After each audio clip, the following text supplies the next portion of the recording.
So, ఇప్పుడు మరి చూసుకున్నట్లయితే తెలంగాణ వ్యాప్తంగా భూ సంస్థలకు సంబంధించి మరో కీలక అప్డేట్ అనమాట.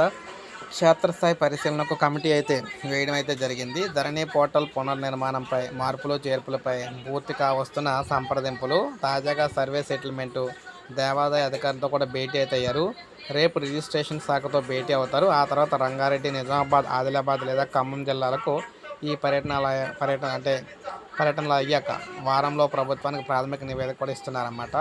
ధరణి పోర్టల్ పునర్నిర్మాణం కోసం ఏర్పడిన కమిటీ తమ పరిశీలన వేగవంతం చేసింది. ఇప్పటికే భూ పరిపాలన ప్రధాన కమిషనర్ కార్యాలయంతో పాటు పోర్టల్ నిర్వహణ కంపెనీ ప్రతినిధులు, 5 జిల్లాల కలెక్టర్ల సంప్రదింపులు జరిపిన కమిటీ సెటిల్మెంట్స్, దేవాదాయ శాఖ, వర్క్స్ బోర్డులకు సంబంధించిన ఉన్నతాధికారులతో కూడా భేటీ అయ్యారన్నమాట.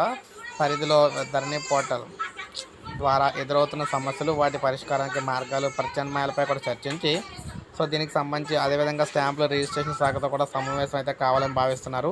ఆ తర్వాత జిల్లాలో క్షేత్రస్థాయి పరిశీలన చేపట్టాలని కూడా నిర్ణయించారన్నమాట.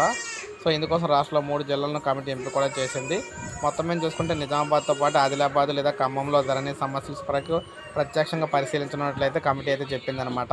సో అందువల్ల తొందరలోనే ధరణి పోర్టల్ సమగ్రంగా మారబోతుంది. అదేవిధంగా పూర్తి సమస్యలన్నీ కూడా పూర్తిగా మారబోతున్నాయి.